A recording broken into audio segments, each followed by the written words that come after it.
So hi, I'm Alex. I work for Umass Boston in the admission office. I'm so excited to be here with you. You're the largest in-person visit group I've had, or virtual too. So you hold the record. I'm so happy to get to see you all today. So I'm just going to talk about Umass Boston for like 5-ish minutes, just to give you a little overview. And then I really want to turn it over to you to hear like what specific areas you'd like to hear about, what questions you have for me, all of those good things. From looking at these cards, looks like, I don't know about the two who just joined, but that everyone who filled these out were seniors in the room. Are you both seniors as well who just joined us? Juniors? Awesome. Well, great. So now I have both. Awesome. So happy to have you all here today. So I'll just kind of do a little overview.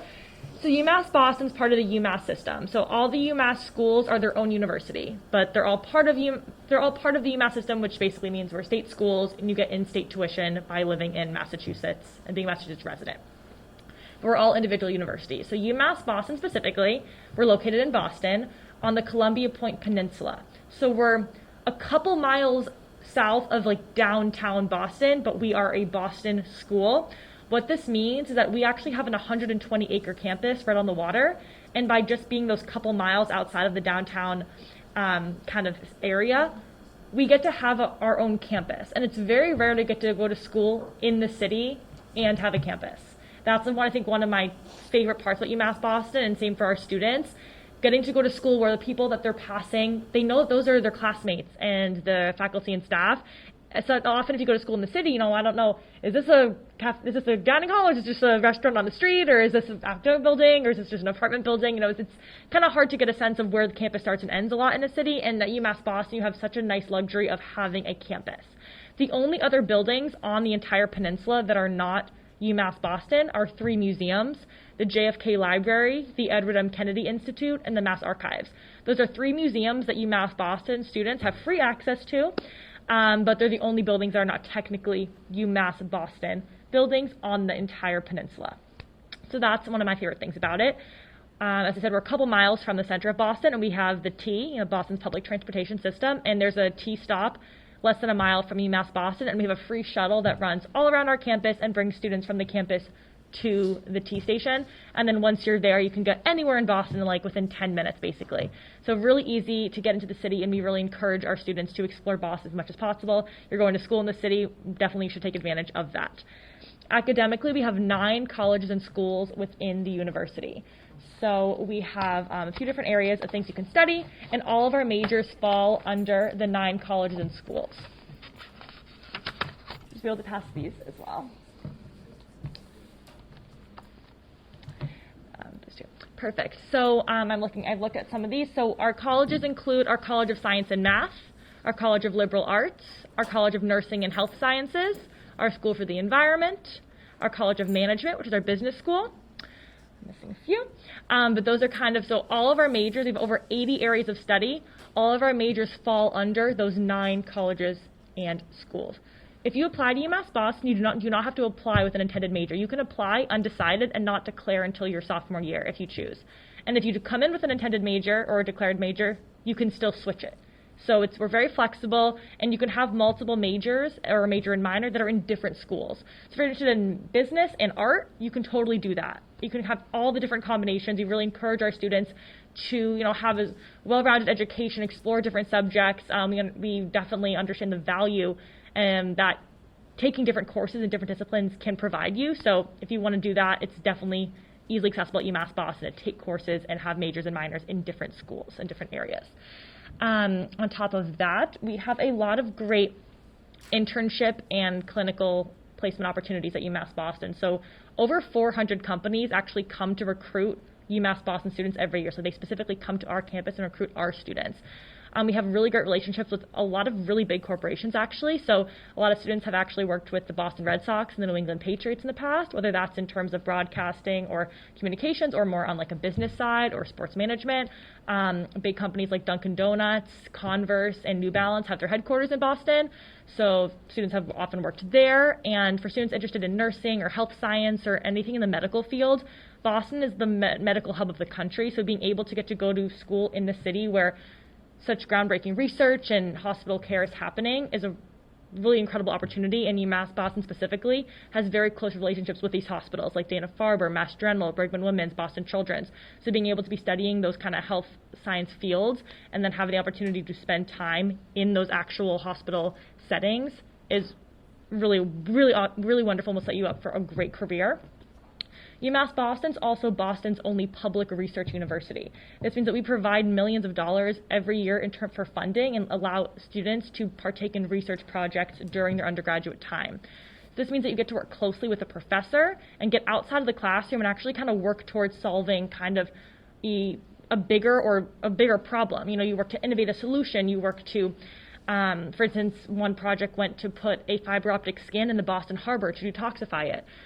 We have a field station on Nantucket where students study different things with marine biology and coastal studies and erosion trends and all things like that.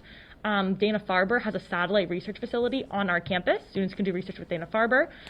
So a lot of great research projects happening, and research is a great way to get outside of the classroom and really put your academic interests to practice with working on a real project that's going to help the community.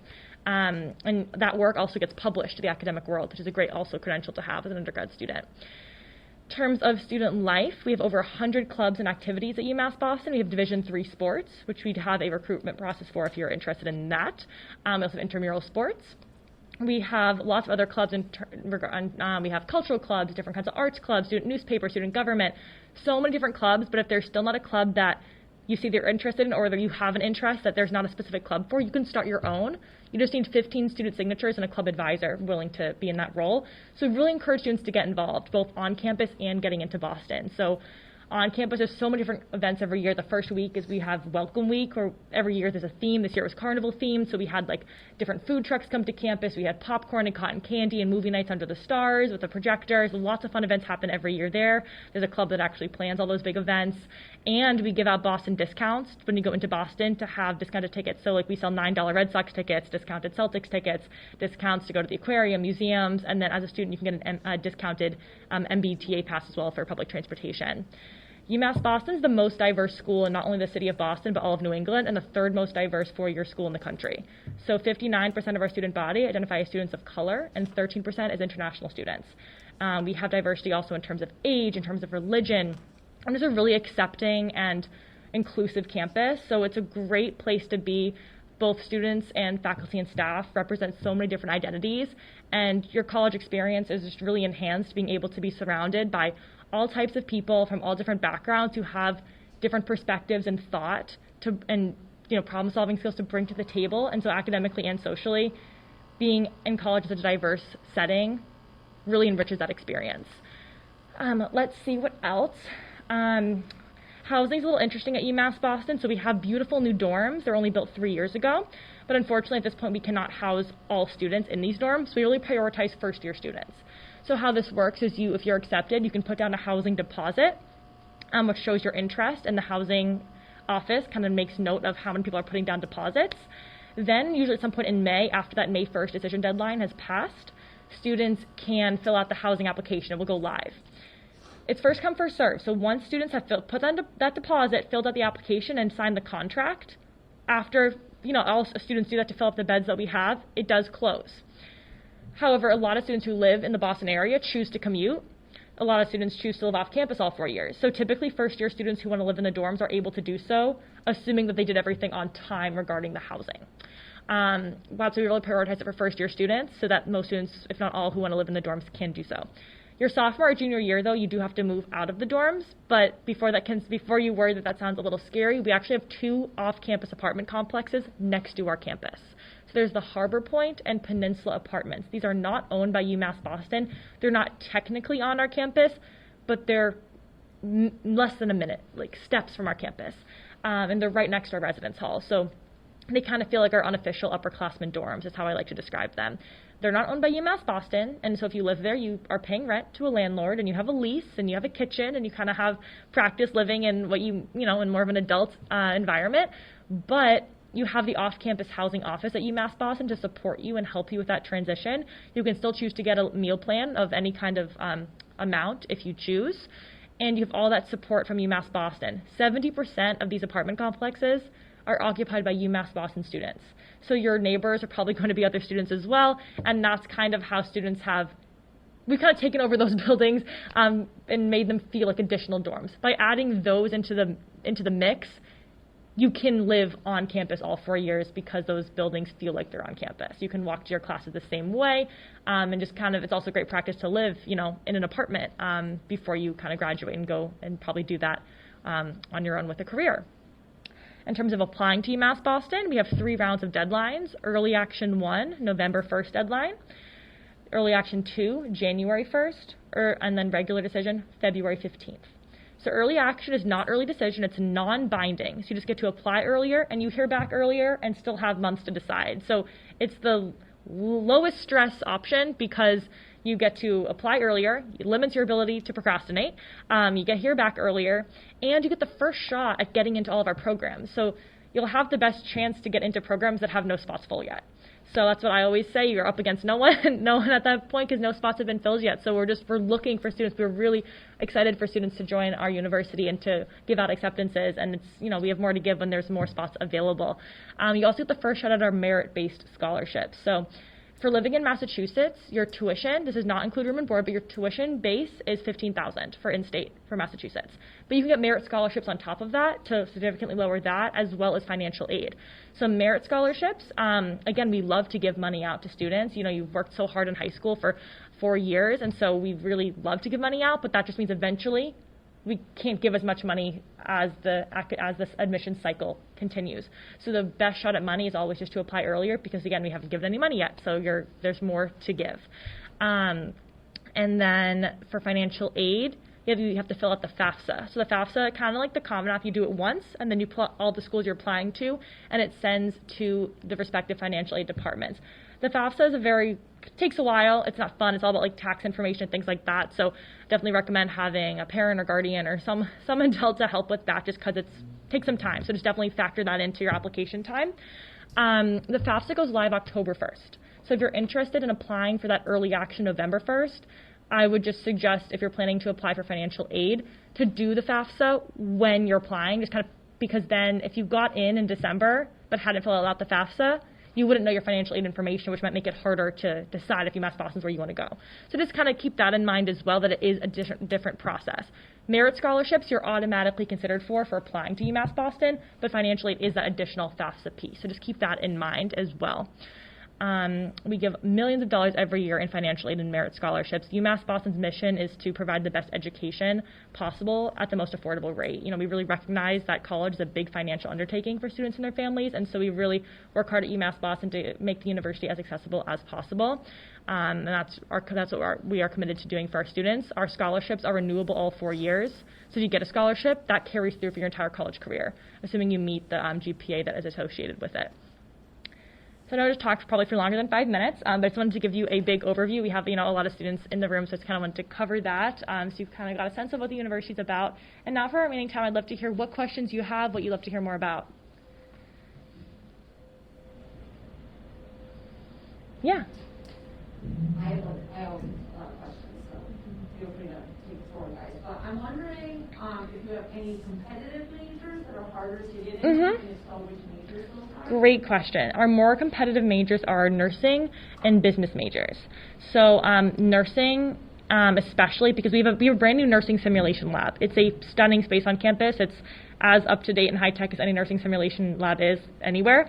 But with being a nursing student, you need lab space and you need clinical placements. So just the additional kind of resources that you are promised by being a nursing student kind of limits how many students we can accept to that program. So that is a more competitive program, as well as management, which is our business majors again, those as well. So especially for more competitive majors, it's even more important to apply early because those are already a little bit more restrictive. So the farther those go in the cycle, they become even more restrictive, or selective, I should say. Follow-up question on that. And this is for the seniors, but more for the juniors who have time to plan ahead.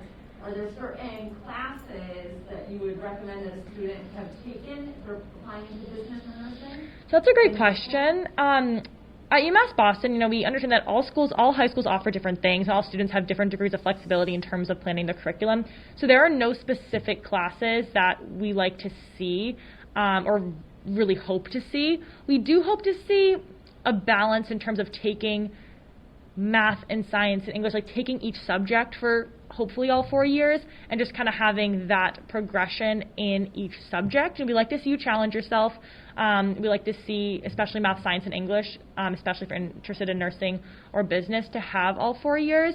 But in terms of like a specific class like chem and calculus or physics or anything like that, if you want to do engineering, we like to see reaching pre-calc maybe, physics and chem for engineering, but again, nothing's a requirement. There are things we'd like to see at times, but for the most part, I just say we like to see a balanced high school curriculum, taking as many different types of classes as you can for all 4 years, and just challenging yourself, and we like to see that hard work for the most part. Oh, good, lots of other questions. Okay, in the back? Yeah.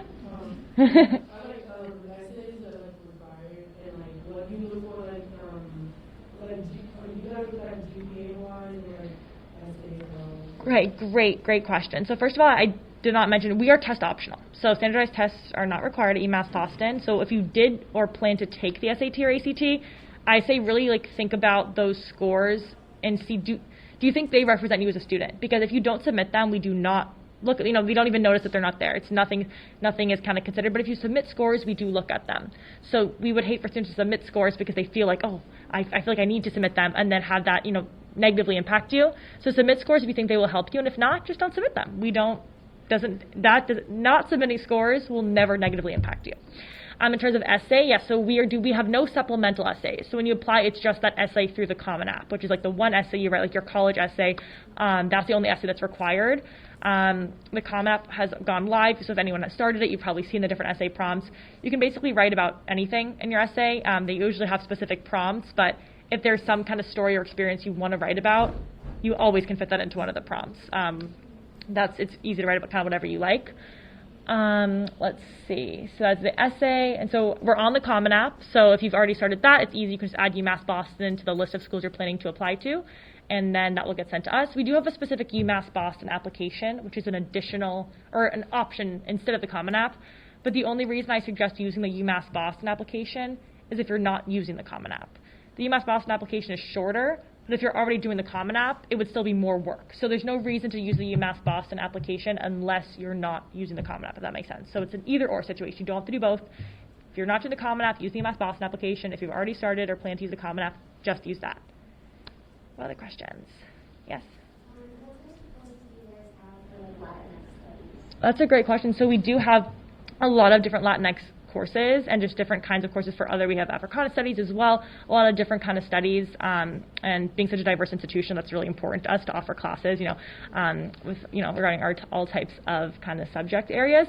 I don't know the specific courses available within those subjects, but I just know we do offer them. And in terms of non-academic opportunities, we do have a lot of different clubs related to different identities as well. So that's another option to kind of engage with kind of Latin studies and Latinx studies in a non-academic way as well. So we do have courses and we do have extracurricular opportunities in that area. You're welcome. Yes? Are cars allowed on campus? Yes, great question. Cars are allowed all 4 years. And we have lots of parkings. We have different areas you can park, and they have different rates attached to them. But yes, you can have a car all 4 years. You buy a parking pass for the semester, and then you can come and go as you please. You don't need to have a car because we're so close to Boston. It's you can take the T and do all the things socially. But I know being from out here, it's if you wanted to come home or something, it's easier to have a car than there's not really not many trains that go all the way out. So that totally makes sense. Yes. Is there certain GPA you guys are looking for? That's a great question. So we look at applications holistically. So there's not a black and white, clear yes, no, they must meet this, they must have this. But I would say we love to see a B average in most of your courses, especially the main academic areas. We love to see a B average or higher. But again, there's not a requirement. So if you have grades that are lower than B, apply to UMass Boston. This is if we're not we're not there's a B minus, there's a C plus. No, we look at everything. We look at your essay, we look at your involvement, we look at the classes you take, challenging yourself. We look for improvement too, to see how your grades might have improved over the 4 years in high school as well. We look at your recommendations. So it's a holistic piece, but I'd say that's kind of an average of what we like to see, but it's not a clear must have that. Other questions? Yes? Yes, we have a criminal justice major at Umass Boston. Our list of majors is in this packet, and I believe it's like criminology and criminal justice as one of our majors. I'm going to check. Maybe it's not listed in here. It is? Okay, great. Thank you. I don't look at these as much because I just kind of give them out. But yeah, criminology and criminal justice is in that column there. I can give these out to you if you didn't get them when you head out. Yep. Sorry. No. Is Umass Boston a school that you can transfer to? Like, say you do 2 years at a community college, and then decide you want to transfer to Umass Boston. Would that be possible with it being a 4-year college? Yes, that's a great question. So yes, that's a very popular thing to do. It's very easy to transfer from community colleges to UMass Boston. There's the mass transfer program, which is like you get your associates and you complete your community college like 2 years, and then you do UMass Boston. And the mass transfer is just a very like organized, streamlined way to do it, where you've kind of limited a lot of requirements by doing that. But you also could go to community college for a semester and transfer over. We work very closely with all the community colleges in Massachusetts to work on that. So that's definitely an option. UMass Boston tries to make that as easy as possible to transition. Yes?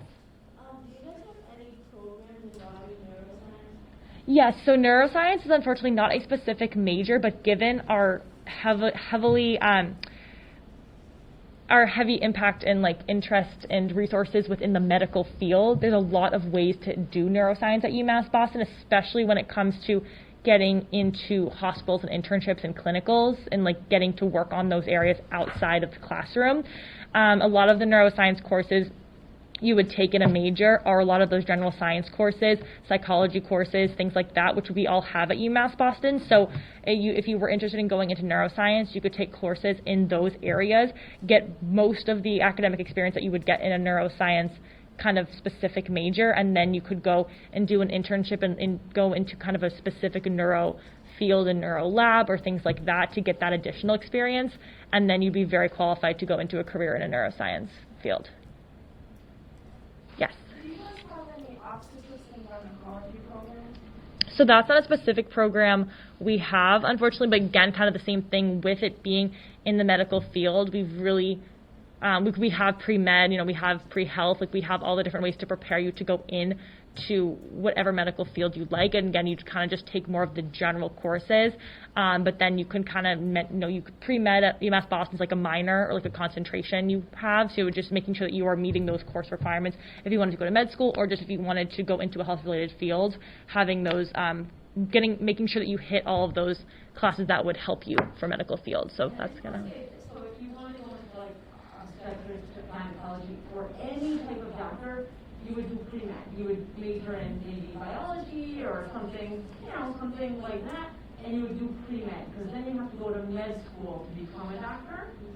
And then after you go to med school is when you specialize, right? You choose, like, am I going to specialize in obstetrics and gynecology? Am I going to specialize in pulmonology? Am I going to specialize?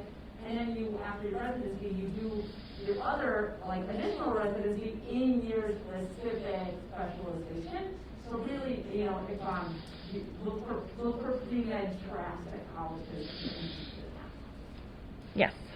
So I took college courses like my 3 years, like my sophomore, junior, and senior year. Mm-hmm. Like, do you know if the credits I get from that? Like, Yes.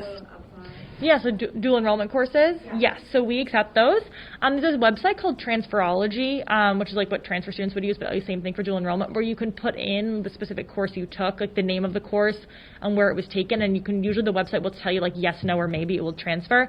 Most courses do transfer to us for dual enrollment. You will definitely get a lot of credit for those courses. I can't guarantee that every single course you took will get credit, because usually we need to have an equivalent of that course at UMass Boston that you would kind of get credit for, but I would say by far a majority should transfer over of the courses you took. When you apply to UMass Boston, there's a place that says, did you take dual enrollment courses? And you add that so we know, and then before you'd start in the fall, you would need to get that transcript sent to us, and then we'd be able to see that as well, and you get the credit for placing out of those courses, which if you wanted to graduate early or just be able to get placed out of a lot of general education requirements, to maybe double major, things like that, that would give you a lot of room in your schedule to do that. And ACC does really choose courses for you guys that are part of the mass transfer class. They choose the general ed and those transferable classes. So perfect, yeah.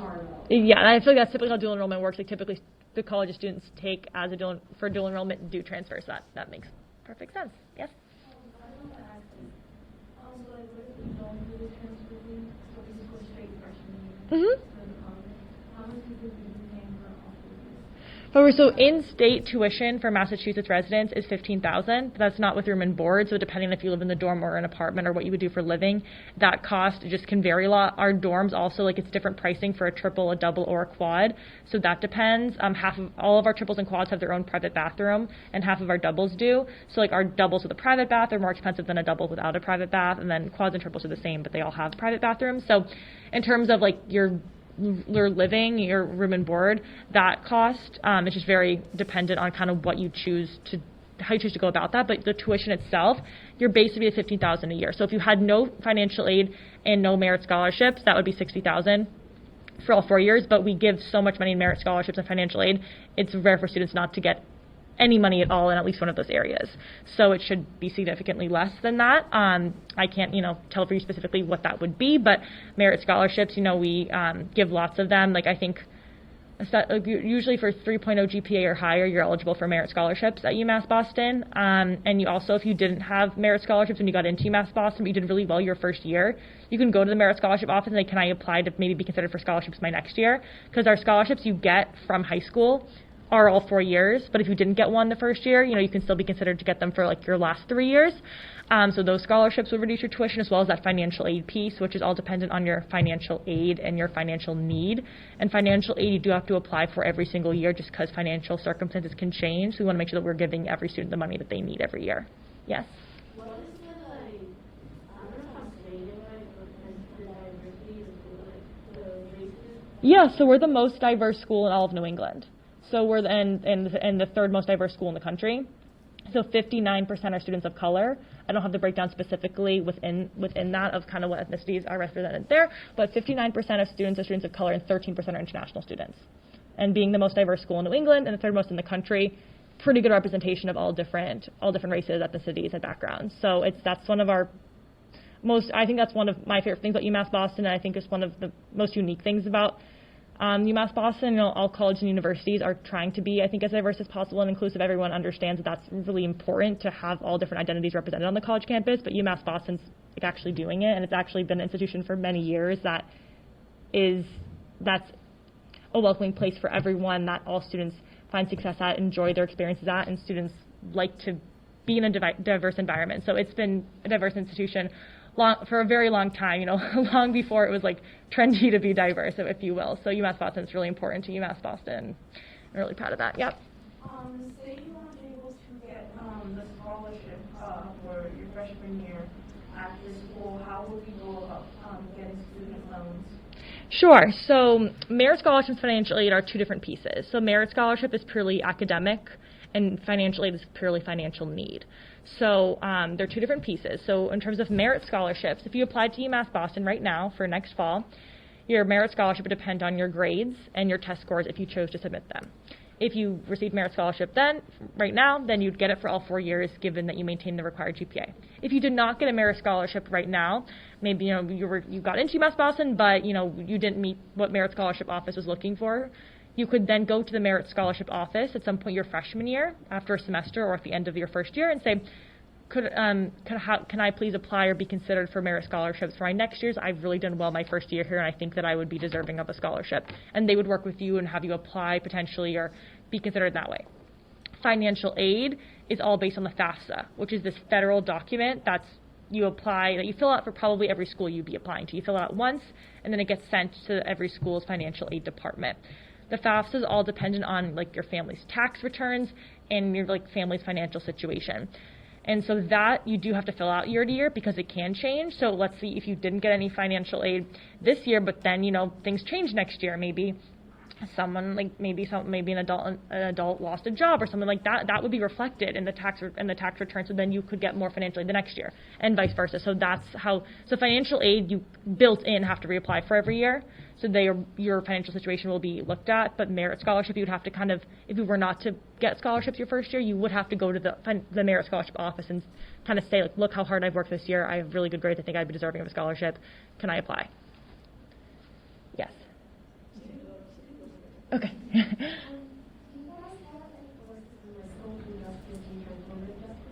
Yes, so it's unfortunately not a major at Umass Boston, but that's a big piece of Umass Boston's kind of values and core mission. So there are classes and just opportunities, and there's just also so many extracurricular opportunities regarding just like all kinds of social justice at Umass Boston.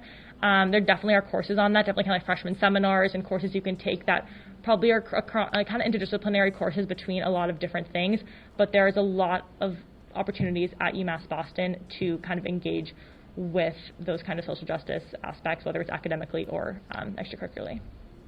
Yep. So being a Massachusetts in-state resident, your tuition would be $15,000 per year. That does not include room and board, but that also does not factor in scholarships and financial aid that you can get. So $15,000 would be then plus room and board, but you also can get merit scholarships. The highest scholarships we give are $13,500 off of $15,000. So that would mean your tuition could be as low as $1,500 if you've received that top scholarship. You also can get financial aid. So it's a lot of opportunities for both your merit scholarship, which is based on your grades, and your financial aid based on your family's financial need, for that to significantly lower that $15,000. Wait, you're paying that like Every year, not semester. So $15,000 per year. So like if you were paying all 4 years with no thing would be $60,000, but you can get financial aid and merit scholarship. So like if you had that top merit scholarship, which was $13,500, you'd be paying $1,500 for all 4 years, like each year. Yeah, so that is each year for the payment. Oh, the deposit, the down payment, I understand. Sorry, it is not $15,000. It is $200. It is $200 to reserve your spot, and then additional $300 if you want to live in the residence halls. Which, given that this is a little bit far to commute every day, I'm going to guess that either you want to live in the dorms or live in some kind of apartment. So, for the dorms, you would put down additional $300. So it'd be $500 total, but two different deposits. They go to two different places. Yes, sorry, $15,000 would be your entire year tuition. The deposit, unfortunately, even if you had really great financial aid and merit scholarship, though, the deposit is still the deposit, unless we do give waivers, but that's not part of financial aid. So if that $200 is something that you're unable to pay, you have to reach out to our office, and we have to just like approve that. So just to keep that in mind. But yes, so sorry, $30,000, that would be absurd. No, $200 and then $300. Yes. say for like the entire year, how much was living in a dorm be for the entire year? So it depends on what room style you're living in. Our website has a great breakdown of the specific prices. I think it's around $10,000 for the entire year. I think it's somewhere. I think it might be like the average price. I think the quads are a little bit cheaper. I think the doubles are a little bit more expensive. I haven't looked at that in a couple weeks, so it could have changed for this year. But I think that's around what the dorms would be from my knowledge and my past experience.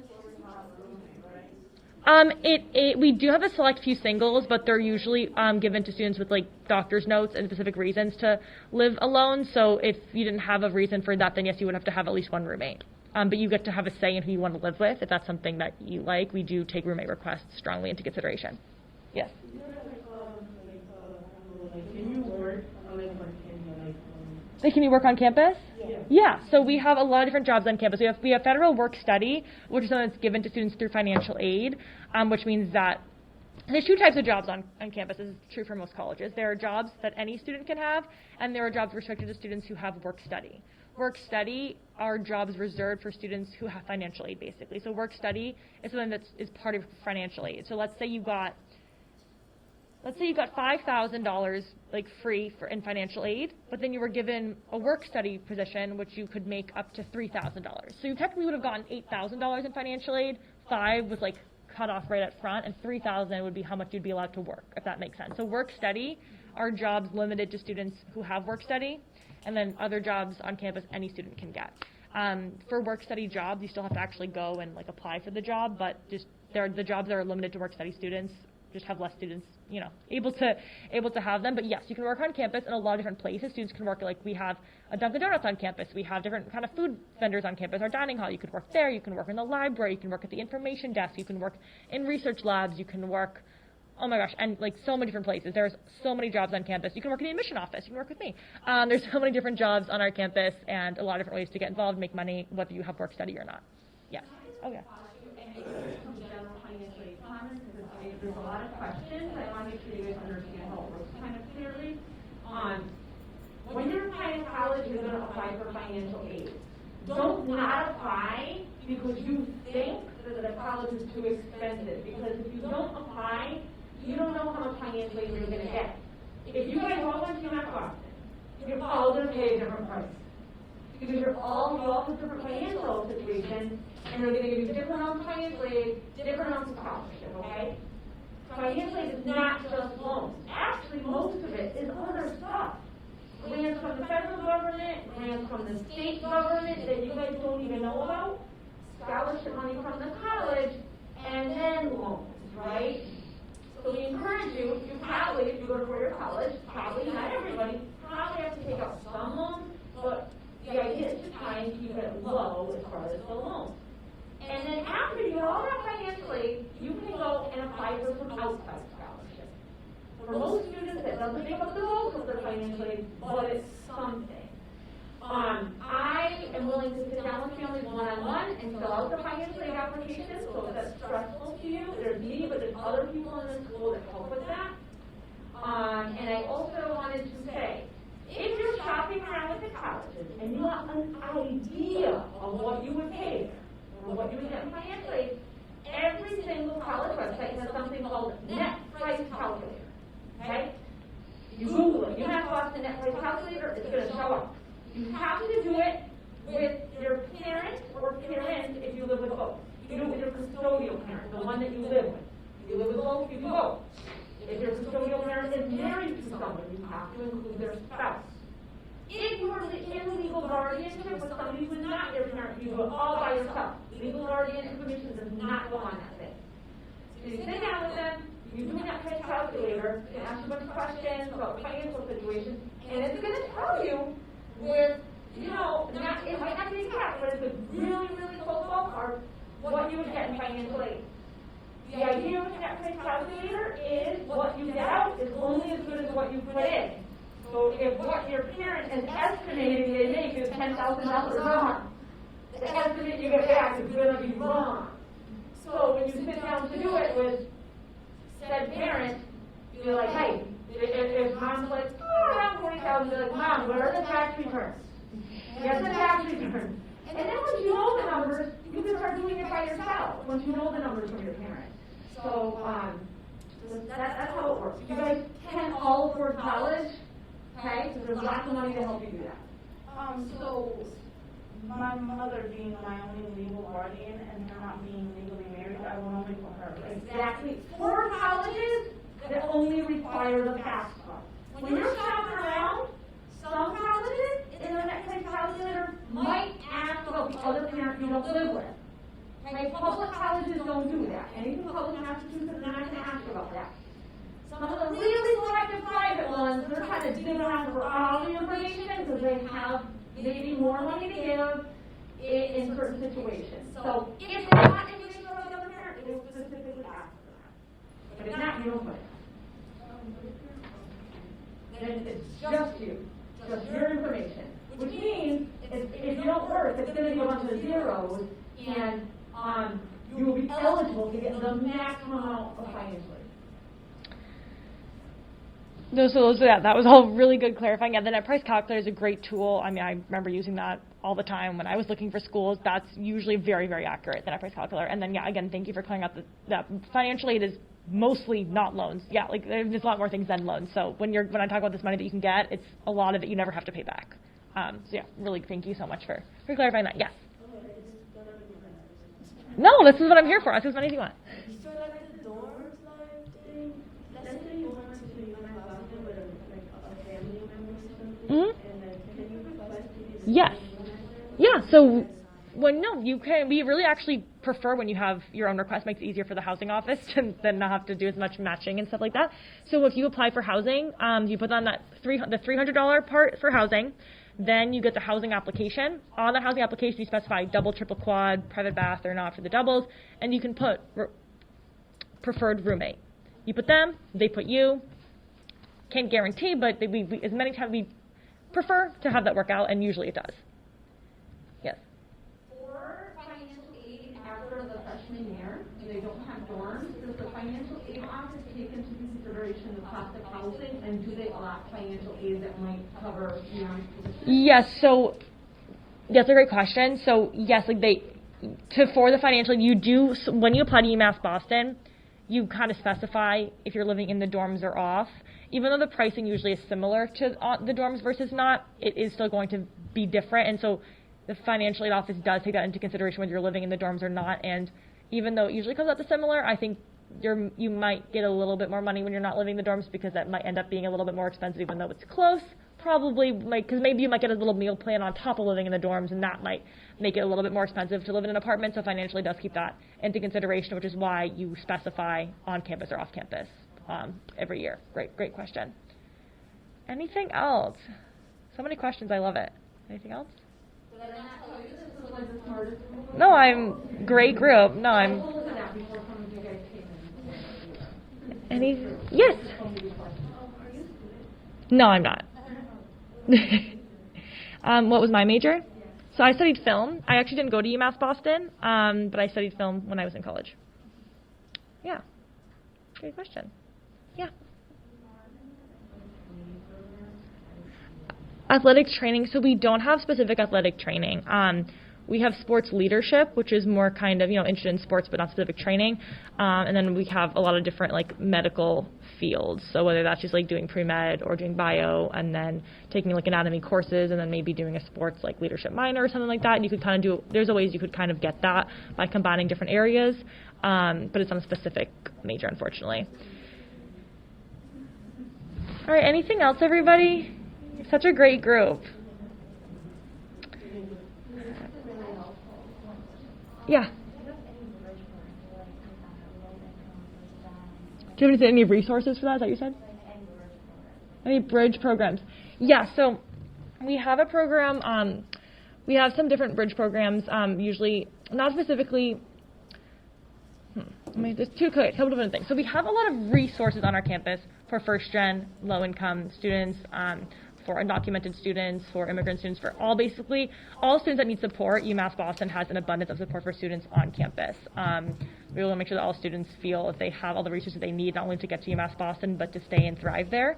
So there's lots of different offices on our campus that help with that. We have so many students are first gen at UMass Boston, so obviously there needs to make sure that there is support in place for students to ask all their questions. And in terms of bridge programs, we have some kind of programs for students that we see a lot of potential in for college, but maybe aren't quite admissible at UMass Boston, but we see a lot of potential in them. We do have a bridge program kind of like that. So if you weren't accepted to UMass Boston, but we think that you have a lot of potential to still do well in college, we do have a summer program that kind of helps students kind of fill in additional kind of academic work to then feel prepared to succeed in college. So those programs are more academically rather than specifically regarding your kind of status there, but there are support for acquisitions as well. Yeah. So you need to help get into fast time passes, but people who want to stay and still ask questions, we can let it go a little bit longer. As long as that's the Yeah, of course. What are those programs called and how do we apply to those programs? So unfortunately, those programs you can't apply for. You have to just apply for the university. But if you were not accepted to the university, traditionally, that's when you're considered for kind of those bridge programs. So one is a summer program, and one is where you take classes your first semester as a non-degree student. Which means you get to go to UMass Boston, you get to be a college student, but you're considered a non-degree student, and then depending on how well you do that semester, you then get to start your next semester as a degree-seeking student. So there are two different kinds of programs. You cannot apply for them specifically, but by applying to UMass Boston, if you weren't just fully accepted, that's the way that you can be considered. Those are only restricted to Massachusetts residents, but you all are. So yes.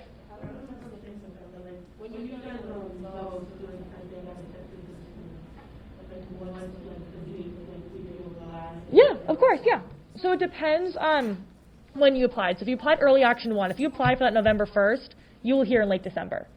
When you apply, you're not told I will hear on December 27th if I'm accepted, but you will, early action, you always hear like a month later. So November 1st, you'd hear by the end of December. The January 1st, you'd hear by the end of February. And then for regular decision, you just hear by April 1st. So you don't get to know a specific date you'd hear back, but there are rounds of decisions released. It's by letter? So there's two different ways. So when you apply to UMass Boston, you create a UMass Boston portal. So by filling out the application, it kind of gives you a portal. You receive an email that will say, there's been an update on your portal. The portal will say, like, congratulations, you've been accepted, if you're accepted. And then a letter will come to your house as well, but that just takes longer, so you can get that decision immediately. The information that comes in the mail is going to have more in-depth financial information. So you can't always see all of your financial information on the portal, but the information will come in the mail shortly after, but you get that immediate decision electronically, and then kind of the substantive, in-depth financial information and an official letter will come afterwards. Anything else? Does that mean that the school itself is the one who decides if they want to go to that program and basically give you a second chance? Exactly. So it's kind of like when we're reviewing applications, it's our way of basically saying if a student isn't quite, we think, ready to be a straight admit, but we don't just want to deny the student either. So when we review admission, we kind of keep our mind, we always make sure that we consider students for those kind of programs before we just deny a student. Anything else? Yes.